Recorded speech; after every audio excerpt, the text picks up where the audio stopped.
Welcome to Donmar TV News Channel, mga balita sa buwan ng Oktubre. Tapos magpatawag si Pangulong Duterte ng special session ng Kongreso. Nag-caucus ngayong araw ng Sabado ang mga kongresista para pag-usapan ang pagpasa sa 2021 proposed national budget. Kung sakali kasing hindi maipasa sa oras ang proposed budget, ang 2020 budget na lang ang gagamitin para sa 2021, kaya posibleng maapektuhan ang mga programa sa pagtugon sa pandemya. Nakatutok si Mav Gonzales. Gusto lang natin pera.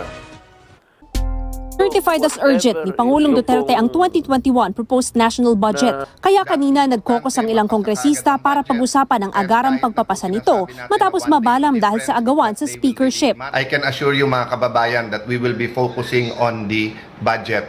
Ang akin pong objective at akin pong pinaalam sa Pangulo ay magkaroon ng magandang budget at tapusin tong budget na to. Sabi ni Presidential Spokesperson Harry Roque, kung maipasa ang 4.5 trillion pesos proposed budget bago ang recess ng Kongreso sa December 19, mapipirmahan ito ng Pangulo bago magtapos ang taon. Parang band-aid lang yung ginawa nating Bayanihan 1 at Bayanihan 2, ang kabuuan ng ating response talaga sa COVID-19 na nandito po sa 2021 budget. Patuloy pa rin ang agawan sa House Speakership ni Cayetano at Marinduque Representative Lord Alan Velasco. Sa October 14 dapat uupo sa pwesto si Velasco, alinsunod sa term sharing agreement nila. Pero sabi ni Cayetano, budget muna ang pagtuunan nila ng pansin. Ako nakikiusap sa lahat po, isang tabi muna natin ang politika, magtulong-tulong muna tayo sa budget, at least yung grupo namin, no?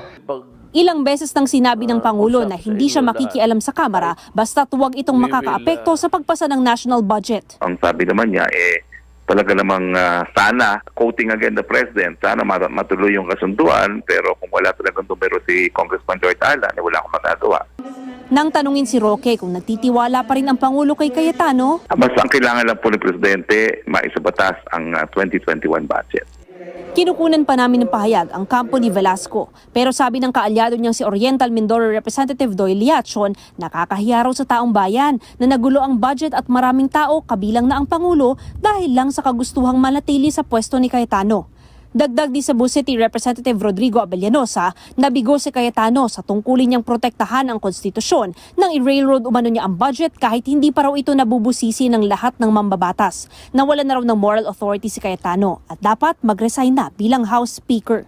Pero giit ni Cayetano, I just want to assure the public, hinihimay namin ng husto ang bawat isang programa, ang bawat sektor, bawat lugar.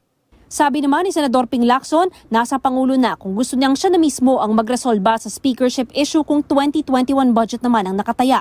Basta ang prioridad daw nila sa Senado ay maipasa sa oras ang 2021 budget para matugunan ang epekto ng pandemya. Mav Gonzales. Okay. Meron lang ditong tanong, sasagutin ko lang ha. Okay? Ang sabi niya wait ha. Chanel Mademoiselle. Si Chanel Mademoiselle. Why Cayetano suspend Congress? Clearly is delaying the budget hearing. Ma'am, if you would listen to my past live, in-explain ko sa inyo kung bakit sinuspend yung mga session. Kasi meron hong mga nanggugulo pagdating sa budget. Okay? Alamin nyo kung sino yung nanggugulo? Yun yung mga kaalyado ni Velasco.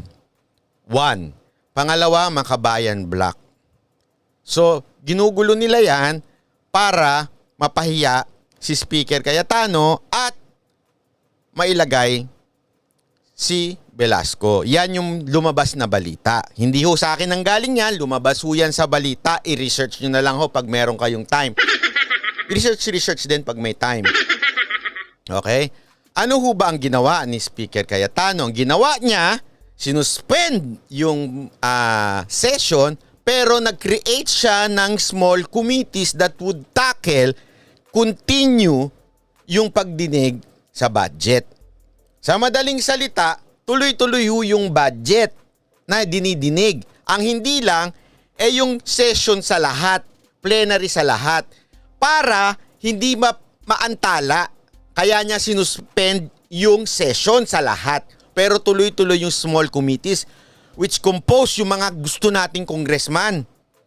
Nandyan sila Marcoleta, hindi ko sure si Marcoleta, basta nandyan sila Defensor, nandyan yung mga gusto natin na sigurado tayo, nandyan din ang appropriation, nandyan din si Eric Yap, the close ni Pulong. So nandyan sila tuloy-tuloy.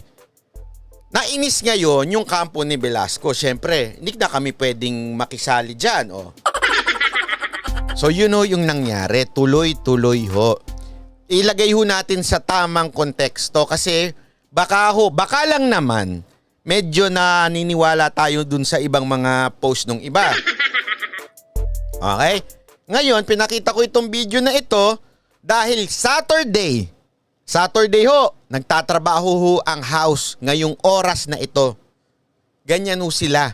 Kung gusto nyo makita, meron ho silang Facebook, makikita nyo. Tuloy-tuloy ang trabaho nila, yung committee na ginawa para siguraduhin sa November 14 to 16 na may special session, pinatawag si Pangulo, matatapos ang budget. Malinaw. So ang sabi ni tinanong kay Roque, ano masasabi ni presidente kay Cayetano? Ano sagot?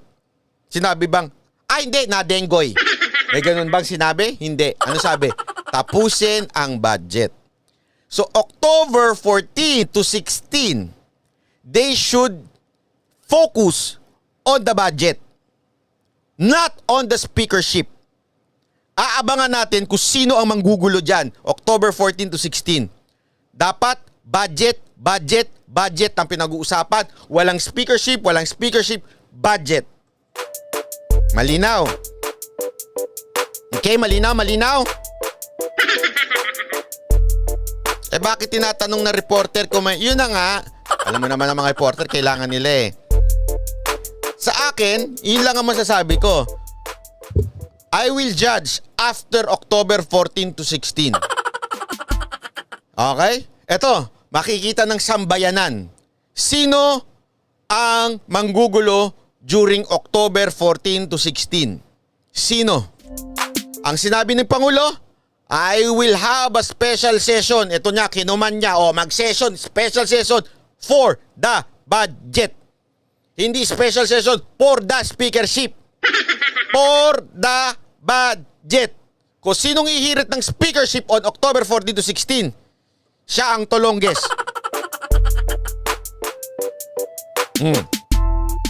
Ayan na. Malinaw. Yung iba, October 13 to 16 pala. Sorry naman. October 16 at 13 to 16. Okay. So abangan natin yan. Sorry Ewan ko kung 13 to 16. Ang pagkaalam ko 14 to 16 eh. Pero sige, 13 to 16 sabi ni isa eh. Okay po, October 13 to 16. Okay. Bantayan natin. Tutukan natin ng Kongreso. I-share ninyo. Tingnan natin sino manggugulo dyan. Ganun tayo. Sino manggugulo? Sino? Pag may humirit dyan ng speakership. Yan. Okay. Bantayan din natin, tandaan nyo. Hindi lang, baka sinasabi nyo si Velasco lang hindi ganyan o si Cayetano lang. Bantayan din natin yung Makabayan Black. Remember, pagkakataon na nilang manggulo dito. Makialam, pumasok at i-disturb. Para pag nagkagulo, tapos mag-declare si presidente ng kung ano man, pasok na sa kanila yung pasista si presidente, diktadorya si Duterte, ganon. Alam mo naman yung mga yan. Tandaan nyo ang gimmick ng mga komunista, yung mga aktivista, po-provoke nila, provoke natin, guluhin natin, provoke. Tapos pag pinatulan sila, diktador, pasista, ganyan yung mga yan. Kaya bantayan din natin yan. Okay?